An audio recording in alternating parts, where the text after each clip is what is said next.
The archaeological team from the Galactic Scientific Consortium had been working on the dig site for 3 standard years. Planet Kepler 442c, a barren world in the outer rim, had yielded nothing but disappointment until Dr. Zethara's scanners picked up the anomaly buried 2 kilometers beneath the surface. The artifact they uncovered defied everything they knew about ancient civilizations. It was a perfect crystalline structure, roughly the size of a shuttlecraft, pulsing with energy patterns that predated the oldest known galactic empire by millennia.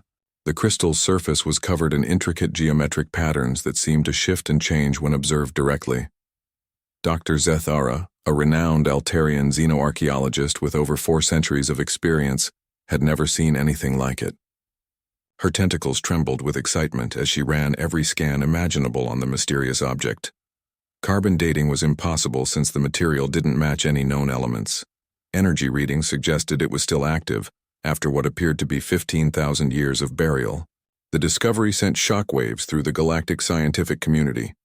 Representatives from every major civilization requested access to study the relic.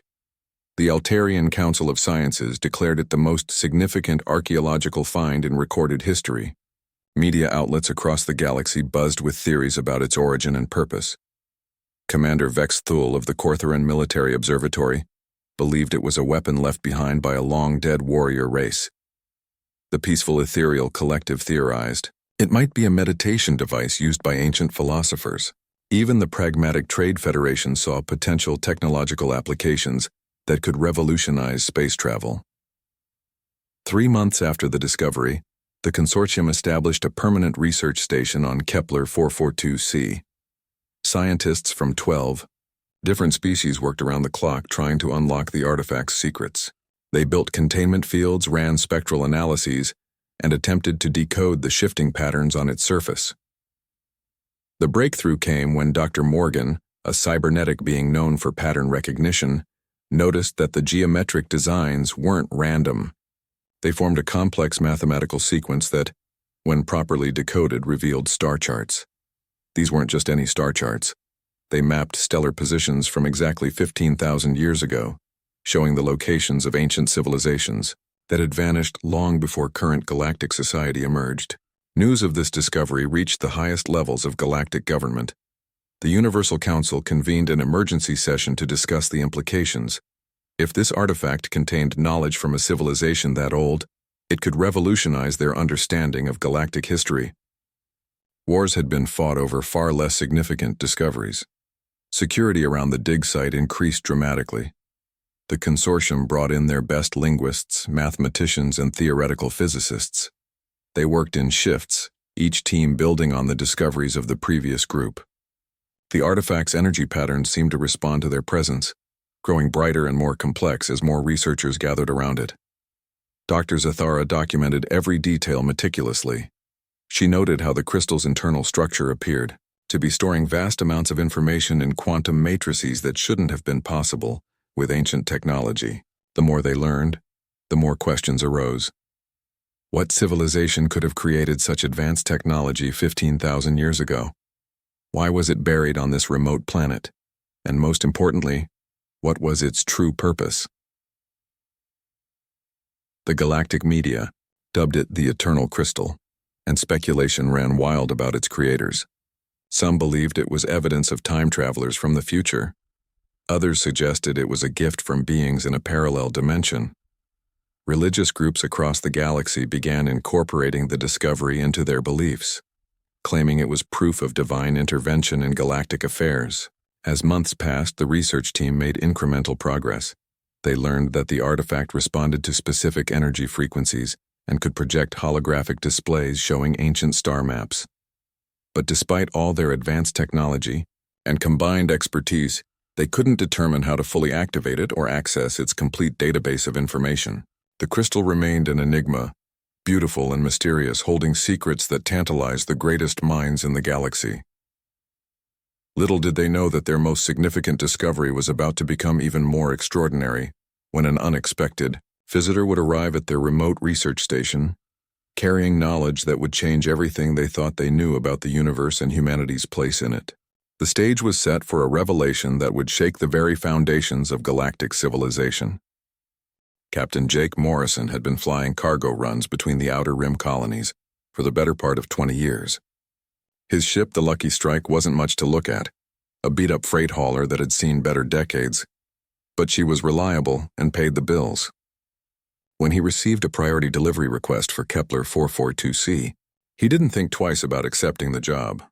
The manifest showed standard archaeological supplies, energy cells, food rations, and replacement parts for scanning equipment. Nothing unusual for a research station. Jake had made similar deliveries to dozens of dig sites across the galaxy. Scientists were always running out of something and paying premium rates for emergency supplies. What he hadn't expected was the massive security presence surrounding the planet. 3 Corthoran battle cruisers and a Altarian science vessel maintained a defensive perimeter. Jake's communications crackled as he approached the system. Unidentified cargo vessel, this is Cortharan Command. State your business and prepare for inspection. Jake transmitted his delivery authorization codes and submitted to the mandatory security scan. He'd heard rumors about some big archaeological discovery on Kepler 442c, but the level of military protection suggested this was bigger than he'd imagined. The inspection took 2 hours before he received permission to land at the research station. The surface installation was impressive for a temporary dig site. Prefabricated structures housed laboratories, living quarters, and communication arrays. Scientists from various species bustled between buildings, their excitement palpable even from a distance. Jake had delivered to enough research stations to recognize the signs of a major breakthrough. Dr. Zethara greeted him personally at the landing pad, which was unusual. Most archaeological teams sent junior assistants to handle supply deliveries. Her Altarian features showed clear signs of exhaustion, the kind that came from months of intensive work and little sleep. Captain Morrison, thank you for the priority delivery. We desperately needed those energy cells. Our power consumption has tripled since we began intensive scanning procedures. Jake unloaded the cargo with practiced efficiency, but his curiosity got the better of him. Doc, I've seen a lot of dig sites, but never one with battle cruisers standing guard. Must be quite a find you've got here. Dr. Zethara's tentacles rippled with barely contained excitement. Captain, we've uncovered something extraordinary. An artifact that predates known galactic civilization by 15,000 years. The technology is beyond anything we've previously encountered.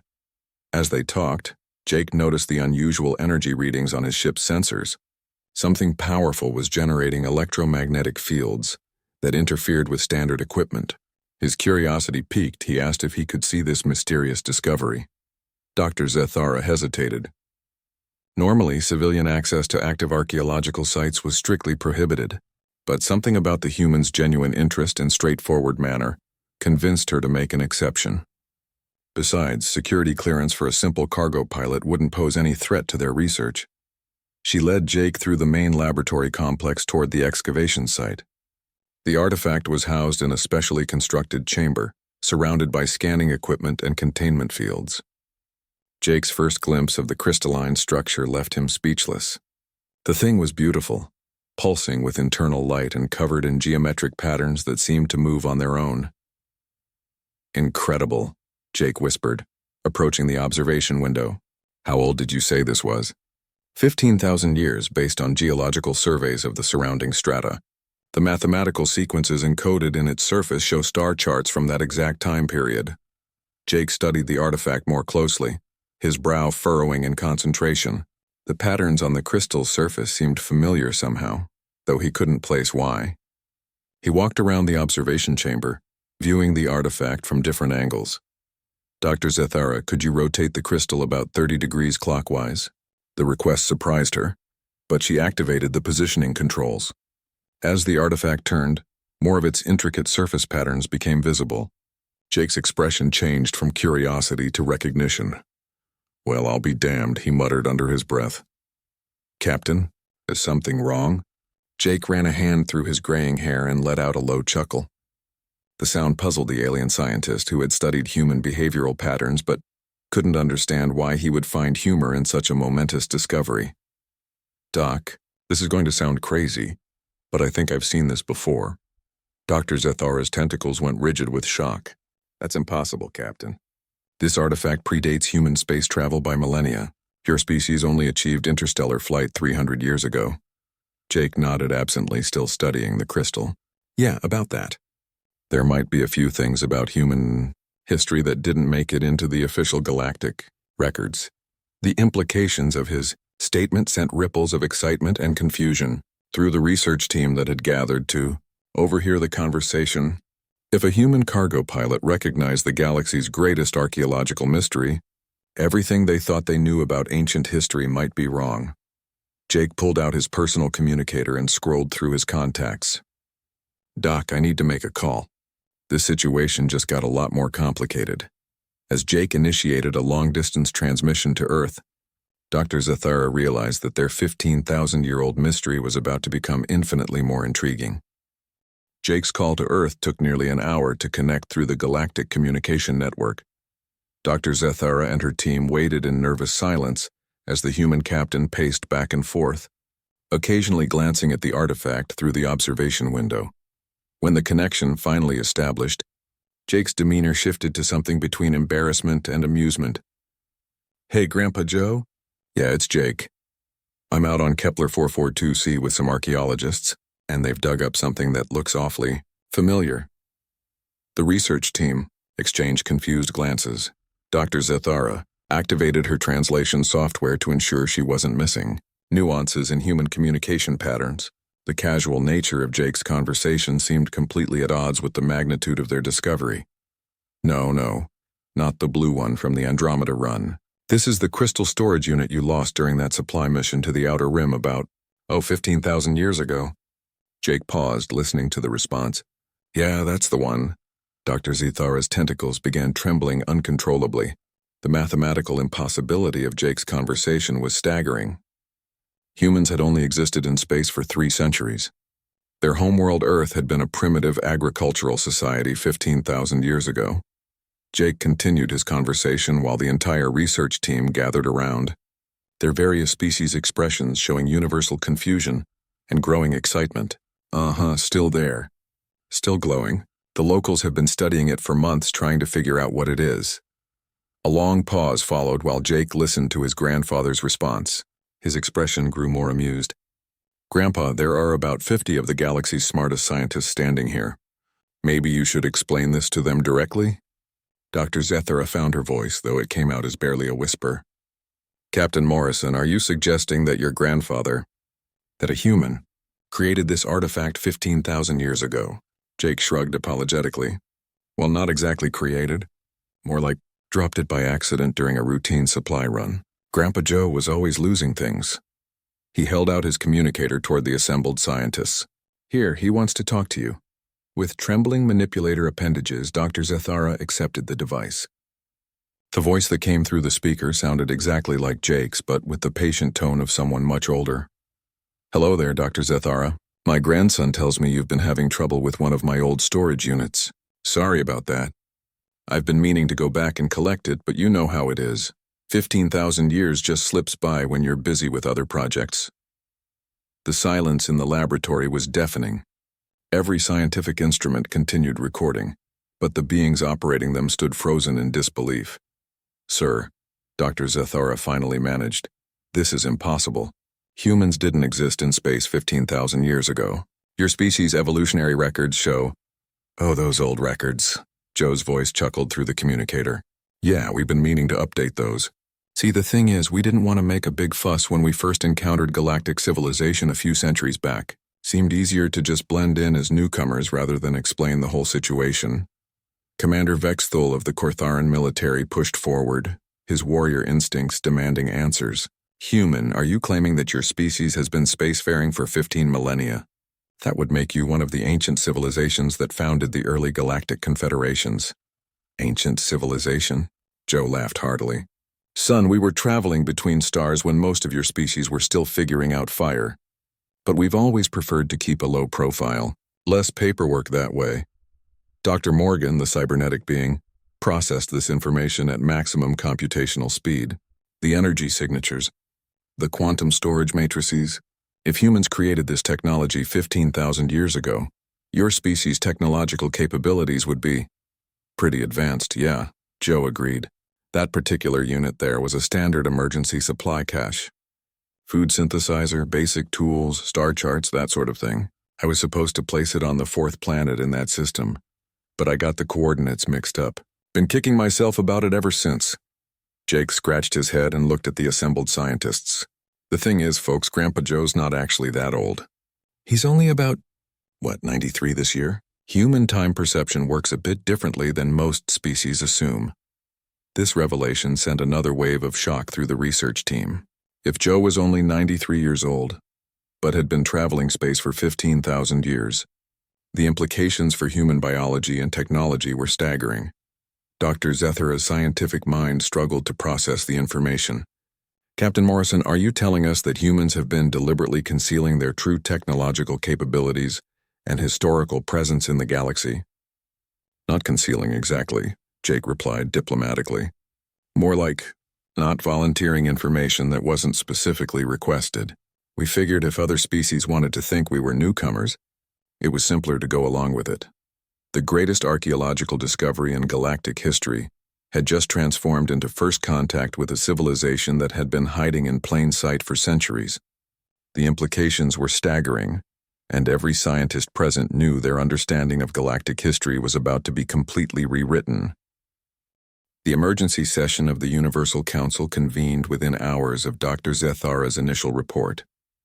Representatives from every major galactic civilization gathered via hologram in the Great Assembly Chamber on Alteria Prime. The atmosphere was electric with tension and disbelief. Ambassador Cretel of the Ethereal Collective spoke first, her translucent form shimmering with agitation.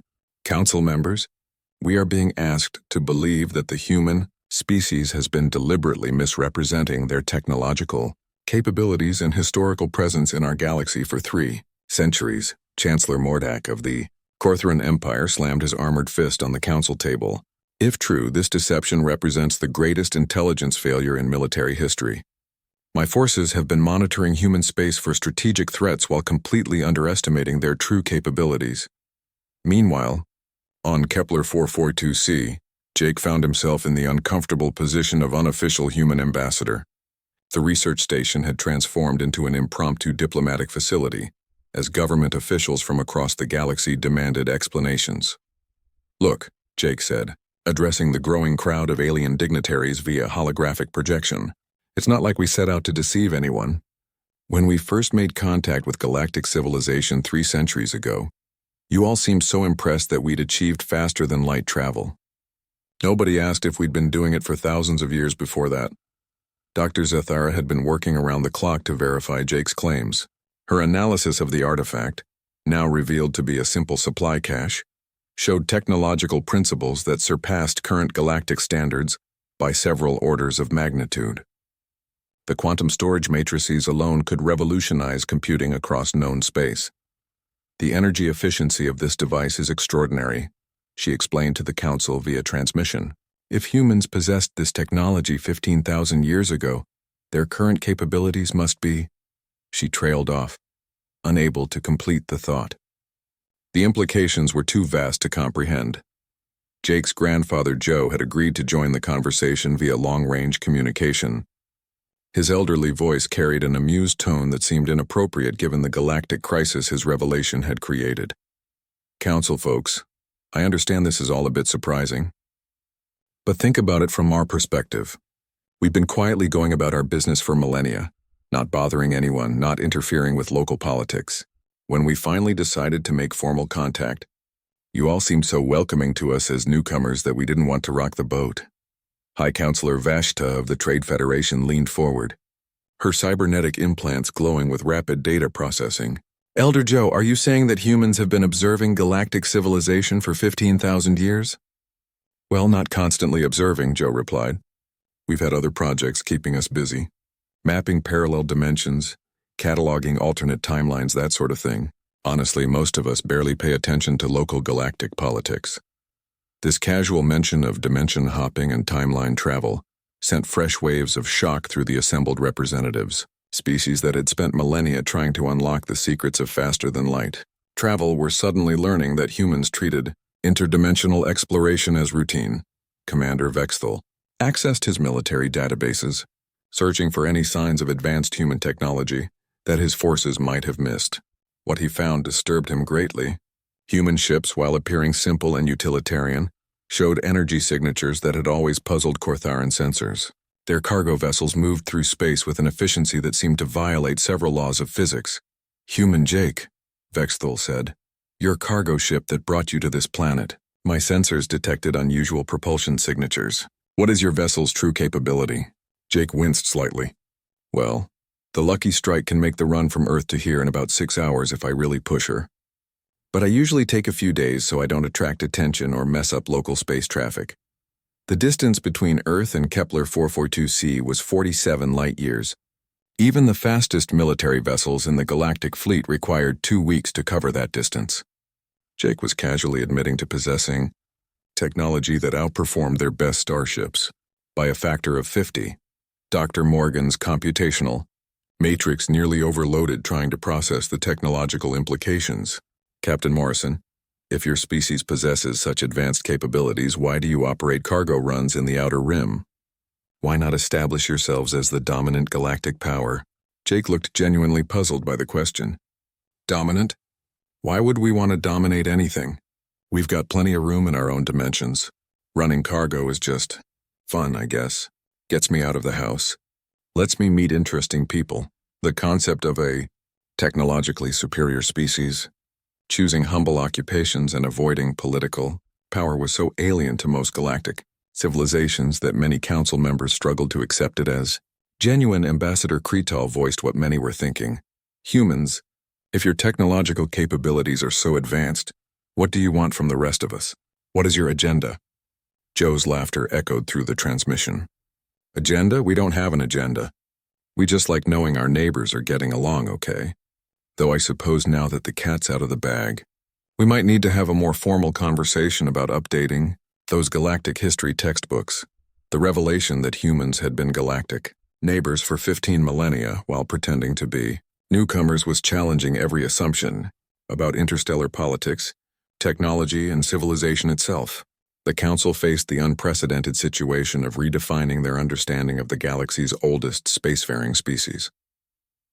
3 days after Jake's casual revelation about his grandfather's lost property, delegations from every major galactic power had arrived at the research station on Kepler 442c. What had begun as an archaeological dig had transformed into the most significant diplomatic gathering in recorded history. The Universal Council had established a temporary embassy in the station's largest laboratory. Ambassador Kretal led the questioning while teams of scientists, military advisors, and political analysts tried to grasp the true scope of human civilization.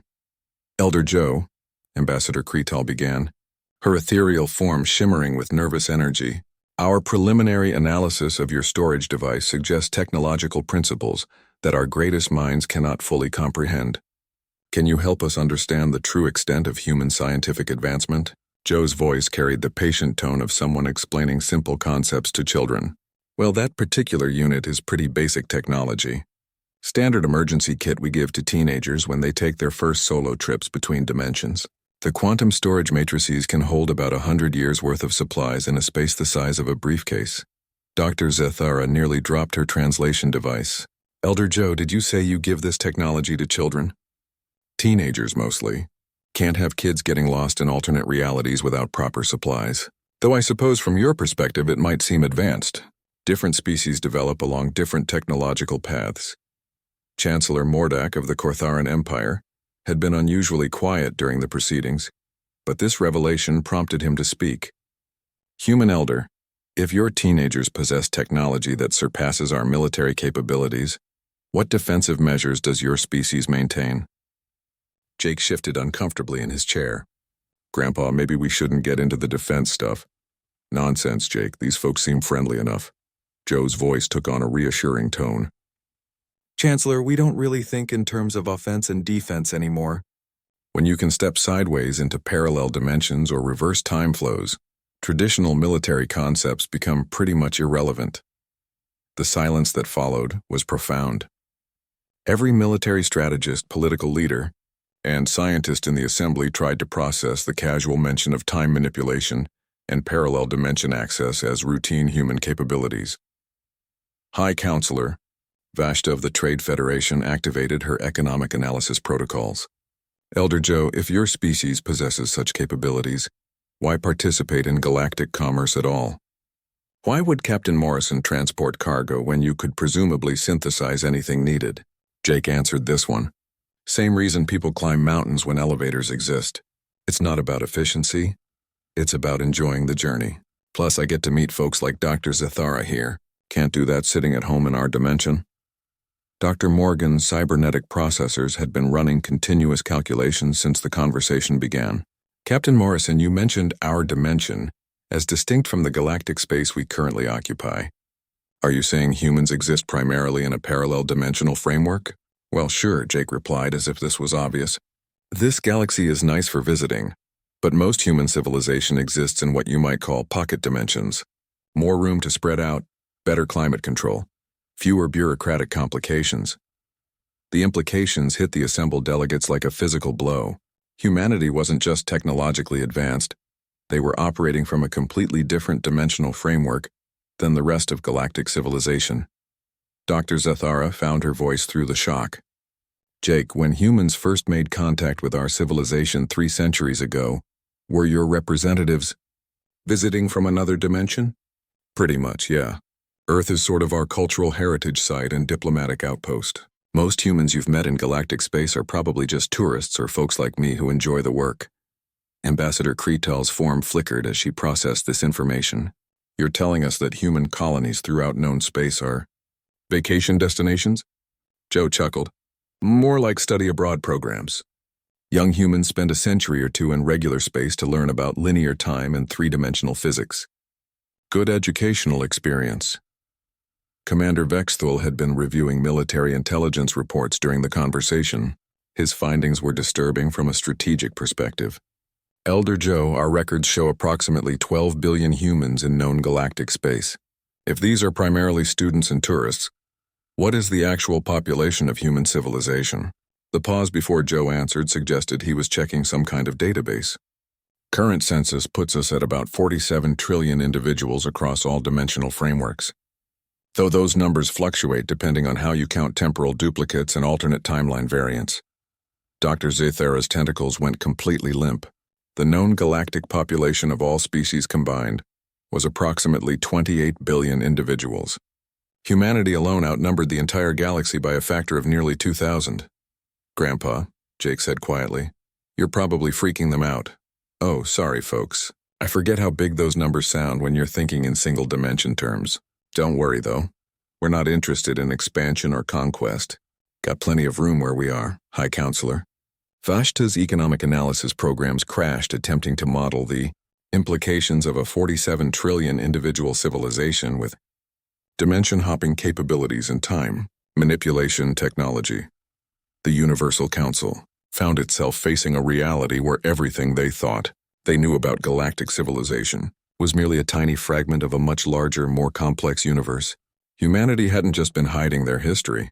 They'd been concealing the existence of an entire multi-dimensional civilization that treated known space as a quaint local neighborhood. After the initial shock wore off, the atmosphere at the research station began to shift. The terror and suspicion that had gripped the galactic representatives gradually gave way to curiosity and wonder. Jake's easygoing nature and Joe's grandfatherly patience helped ease tensions that could have escalated into interstellar panic. Dr. Zathara was the first to adapt to the new reality. Her scientific mind, once it stopped reeling from the impossibilities, became fascinated by the research opportunities. Jake, would it be possible for some of our scientists to study human dimensional technology? The educational value would be immeasurable. Jake looked thoughtful. I'd have to check with the Council of Grandfathers, but I don't see why not. We've always been happy to share knowledge with friendly neighbors. Though you might want to start with some basic courses in multidimensional physics first.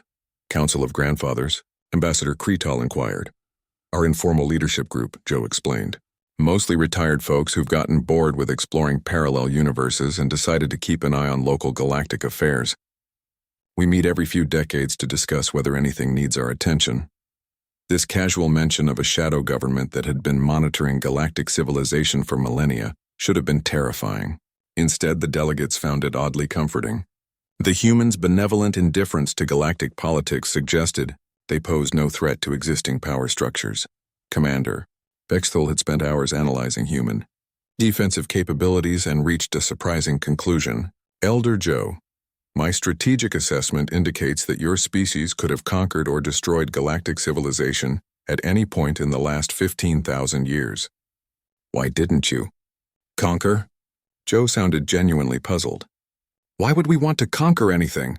Conquest is what you do when you don't have enough resources or space. We've got infinite dimensions and unlimited energy. What would be the point? This perspective was so alien to traditional military thinking that Vexthol's warrior instincts couldn't process it. A species with unlimited power that chose not to use it violated every strategic doctrine he'd ever learned. Dr. Morgan had been quietly processing implications and reached an intriguing hypothesis. Elder Joe, given your species' technological capabilities, I theorize that humans have encountered numerous other advanced civilizations throughout the multiverse.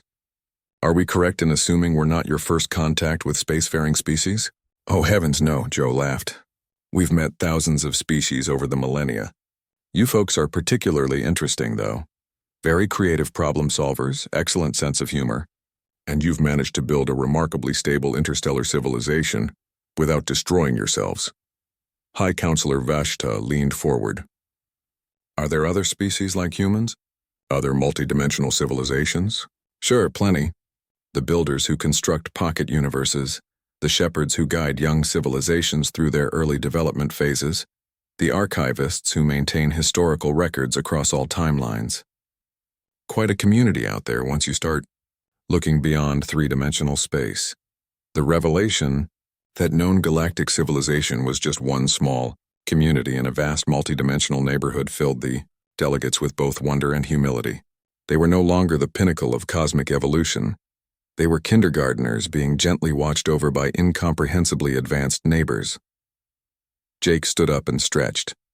Hey, Grandpa Joe, since everyone's here and getting along so well, maybe this would be a good time to invite them to the Galactic Neighborhood Welcome Party. Excellent idea, Jake. It's been on the calendar for about 3 centuries now. Ambassador Kretal's form brightened. Welcome party? Standard procedure when a local civilization reaches multidimensional awareness, Joe explained. We invite them to meet some of the other species in the broader neighborhood. Usually very educational for everyone involved. Dr. Zithara practically vibrated with excitement. You mean there will be other species like humans attending this gathering? Not exactly like humans, Jake corrected. Every species develops differently. But you'll probably enjoy meeting the Crystal Singers. They're sort of like living music that builds cities out of harmonized energy. And the Time Gardeners grow forests that exist across multiple centuries simultaneously. The implications were staggering. Galactic civilization was being invited to join a cosmic community that existed on scales they could barely comprehend. Species that manipulated time, energy beings that created with sound, civilizations that spanned multiple dimensions. It was everything science fiction had ever dreamed of and more. Chancellor Mordak, who had remained suspicious throughout most of the proceedings, finally spoke up. Humans, this welcome party. Is attendance voluntary? Of course, Joe replied warmly. Nobody's forced to participate in multidimensional affairs. Some species prefer to stay in their home dimensions and just maintain friendly diplomatic relations. Others dive right in and start exploring parallel realities. It's entirely up to you folks. The offer of choice rather than ultimatum provided the final reassurance the galactic delegates needed. These incomprehensibly advanced beings weren't conquerors or manipulators. They were neighbors extending a friendly invitation to join a larger community. For the first time since the crisis began, the assembled representatives felt hope rather than fear about their species' future in a suddenly much larger universe. 6 months after Jake Morrison casually identified his grandfather's lost spare key, the galaxy had transformed in ways no one could have predicted. The research station on Kepler 442c had evolved into the multi-dimensional cultural exchange center, bustling with activity as species from across known space sent their brightest minds to study under human guidance. Dr. Zithara had become the first non-human to successfully navigate a controlled dimensional jump. Her tentacles still trembled with excitement when she described stepping sideways through reality. and seeing her home star system from 17 different temporal perspectives simultaneously. The experience had revolutionized her understanding of archaeological methodology.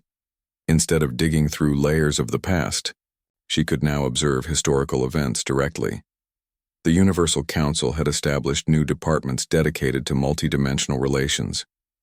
Ambassador Kretal headed the newly formed Bureau of Cosmic Neighborhoods, tasked with preparing galactic civilization for eventual contact with the broader community of advanced species that Joe had described. The learning curve is steeper than we anticipated, she admitted during a council session, but the opportunities are boundless. Human educators have been remarkably patient with our three-dimensional thinking limitations. Jake had reluctantly accepted an official position as multidimensional liaison, though he insisted on keeping his cargo runs.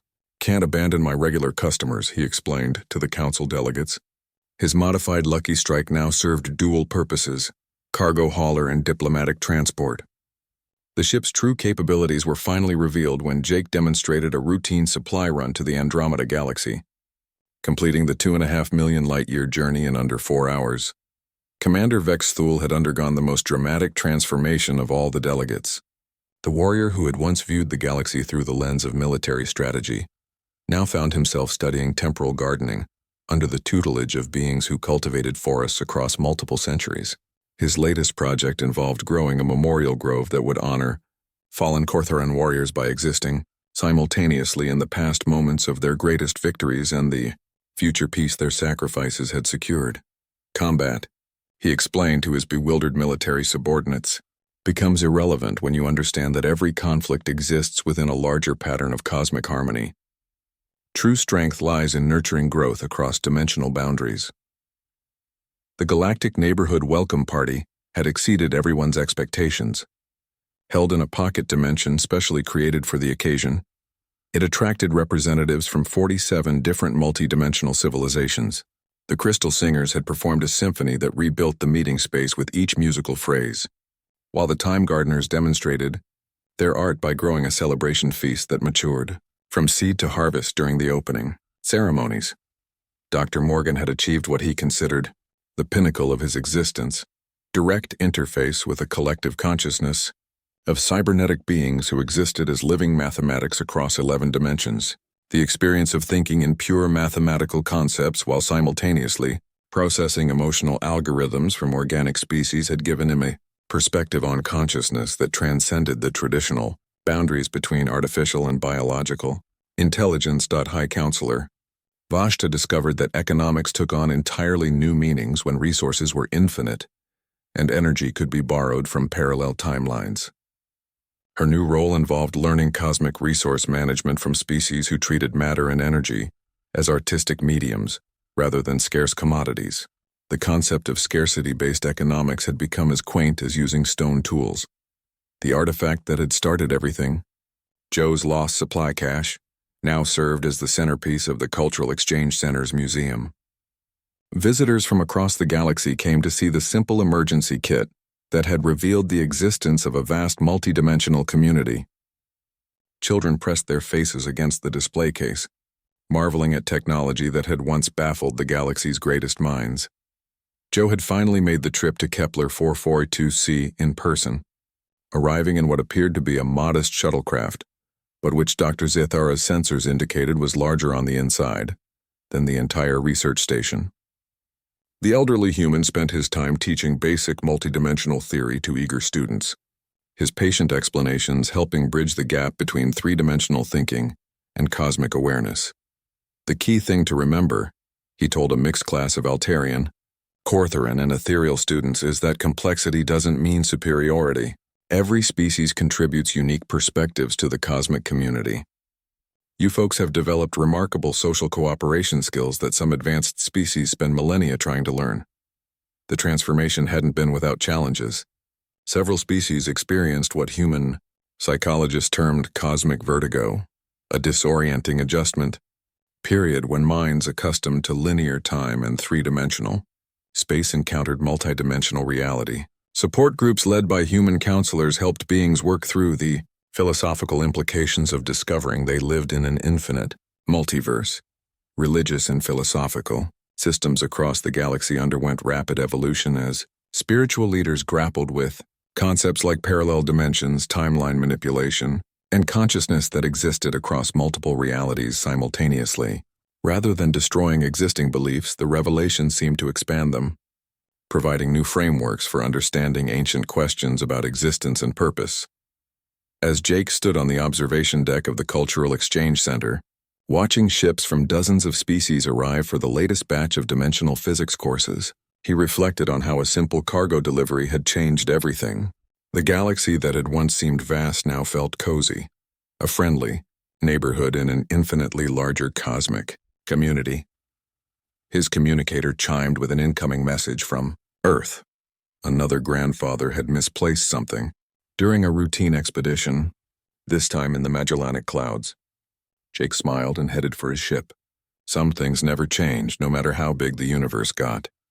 The galaxy's greatest archaeological mystery had become its greatest opportunity for growth.